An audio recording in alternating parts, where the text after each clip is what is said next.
Jimmy Townsend, my father, things like that.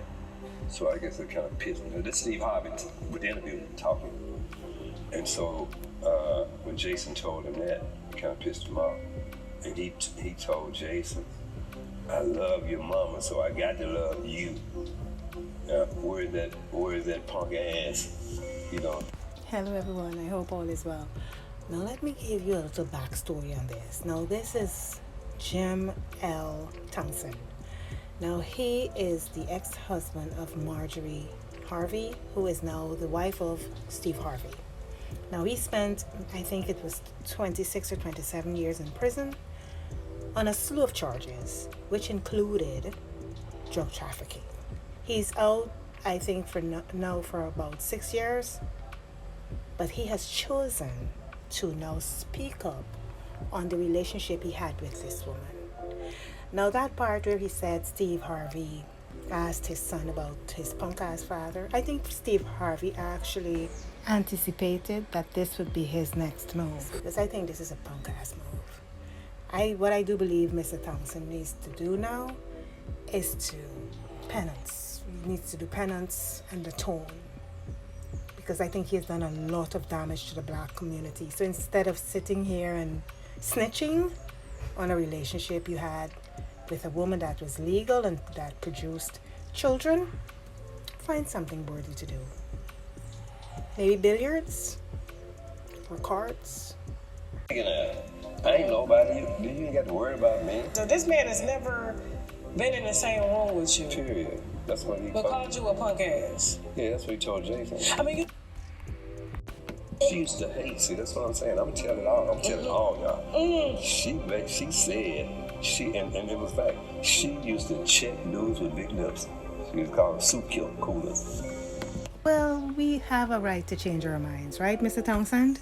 She now fancies men with big noses and big, deep pockets. How about that? Now, mind you, this is part 1 of the interview. His background was linked to you, and that's where I guess... You didn't know I was her first husband? I did not know. Okay. It was Mary Harvey that put us on game. Oh, really? Steve Harvey. Now, Mary Harvey is Steve Harvey's ex-wife. So I don't, to this day, now you know what, I can never remember asking this girl. Did she see me when I pulled up in a Mercedes with this other woman? You know, we were young. You know? So to this day, I don't know if she saw me or not, right? But anyway, when I turn around, I see her, right? So the woman I'm with, the young lady I'm with, she up in the restaurant, but she can look out over and see me engaged in conversation with Marjorie. Oh.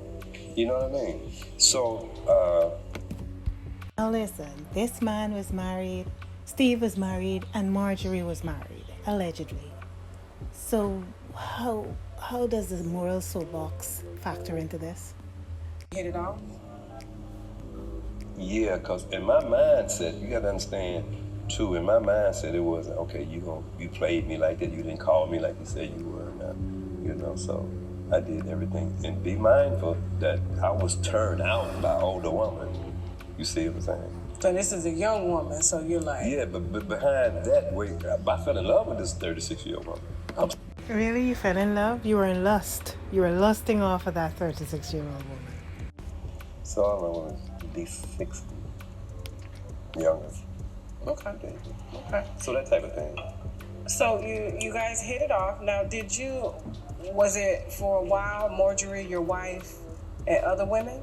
See, that was drama. It's just like what she was going through with Mary SteveHarvey. Right. Okay, but I can't blame much because I lied. She didn't know I was married. Okay. So I got to give her that pop. But after she found out, it was still on and she went back and back. Well, there.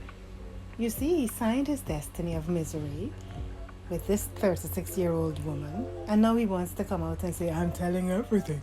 I'm telling everything. Taking care of Marjorie at the time when she was in between college and dating you? Did you get her own place? When I met her, she was driving, trying to perpetrate what you call that little funny-looking car. I can't even think of the name. But she had some little beat-up car. They don't even make them no more. So you bought her a car? No, she had a little car. Her dad, you got to understand, it was just her and her brother and her. They had only 2 kids that her parents had. Okay. And of course, Marjorie was the apple of her dad's eye. Now, you see, the misconception is by the masses that this woman was a gold digger. But she had a father who provided for her adequately. So why would she come from that situation go into a situation where a man couldn't provide for her? It's insanity. She went crazy. And I went crazy too because we had this conversation. I don't want any more kids. Mm-hmm. You know what I'm saying? And so her mom knew it, and I felt it too. She did it on purpose. She stopped taking pills. And $5,000 Coach purses and all like that. Marjorie was dressing like, what y'all call it? Like me. Like the. Like me. This is Fashion Nova. Yeah, that's what I'm saying. Marjorie didn't just get with married SteveHarvey and understand she was living lives. Yes. Yeah, we was nigga rich. I Okay. hate to say that, but so she was living, she was like She had the house and the cars and. yeah, she had just $5,000 Coach purses and all like that, a wardrobe. Now, what did your wife say about all this? Did you eventually? Well, we got that's what The man with the wife and the mistress wife. we got divorced. Okay, because of Yeah. Marjorie. Yeah, that's why we got divorced. Now listen to this part. From here he speaks on his indictment that subsequently landed him in prison. Platform and what he says penetrates. So Yeah, people it will does. listen to that and think, well, he has been, I guess, somewhat to the viewer's perspective or to anyone who's around him raising your kids while you were in prison, but people don't know that you were still taking care of your children from behind bars. Yeah. Yeah. Okay. Yeah. Well, no, I don't want to lie. No, I was not. All my kids were at that time when I was in prison. They were both mostly grown, except Morgan and Jason. Okay. At that particular time. So But you was financially still Yeah. supporting them. No, I was not. I was not. You got to remember, those people took. I had just built a club from the ground up, Wagon Isle, and my 16-unit apartment building. They took everything I had. The government took everything I had. Okay. But be mindful that Marjorie was still secure. She had a Connect? duplex. No, she had a duplex. In fact, she got the 16-unit apartment building back.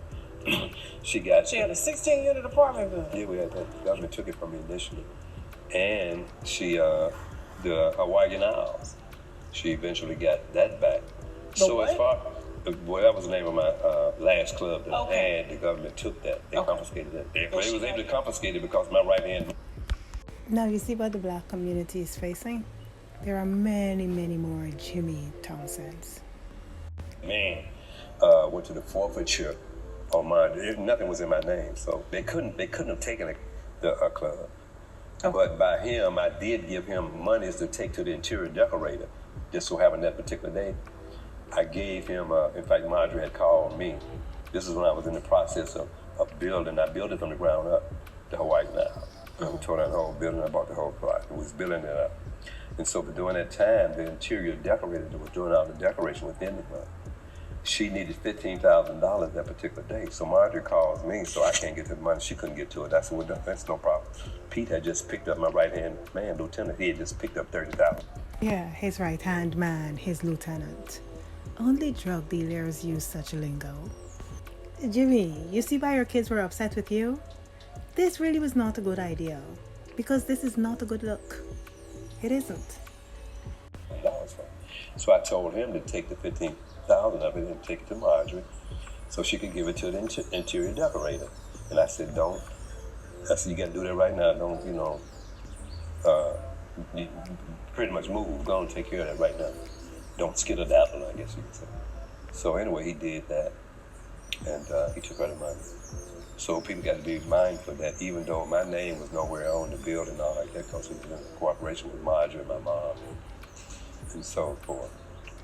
And so anyway, but all the government has to do is prove that you put $1 of drug money into the functions of the business. They can take it. So they still couldn't take the building, but he went to the forfeiture and testified that he gave Marjorie $15,000 to give. Now stay tuned for part 2 of the mess. Now, before I bring you part 2 of this gossip session with Jimmy, I do believe that he is a tad bitter Because if he wasn't, he wouldn't take time out of his day. I don't know what he's doing now. He's 75 years old. That is why I said in the beginning of the video that I do believe he should do something. Play cards, billiards, go to the Senior Citizens Club. Find something that would bring you peace and happiness. Because this is not the way to go. I cannot understand why he would do this at this late stage in his life. I'm not saying that the man is going to leave here, but I mean, he's 75 years old. He has children, grown children. These issues, and I mean, when he met Marjorie, he was married. And these issues are not unique to their relationship. It happens more often than one would believe, than one would want to believe. So, him, I think it's distasteful because he was a drug dealer, and this is what continues to plague our communities, and you're destroying the very community that you're living in, and you're expecting to see people blossoming and doing great when you're taking advantage of their vulnerable states. So I have nothing for Mr. Townsend. This is just entertainment, and I really do think that this is a real weak position to take. I think he should apologize to his kids for speaking on private matters that transpired between him and his wife, between their mom and him while they were married. Now he's taking this time to speak in public. It's distasteful, Jimmy. Distasteful. Now on to part 2. Now this part is not as lengthy as part 1, but listen. Tasha K is a blogger. She's a businesswoman. So if you give her salacious information on an incident or incidents, she's going to create content. Oh, it is what it is. No. I was just asking, like, why didn't she get indicted? So Yeah, because that's what it was. I made a deal with them. Do you regret doing that deal? No, I tell everybody, if I had to do it all over again, honestly, I would do it again because it was all on you. She was, like I said, we had a 5-year-old daughter, and she was 8 months pregnant with my son. So no, I was nowhere else going to go to prison. Both parents in prison. You see, no. But when Finally a kingpin with a conscience. Who would have known?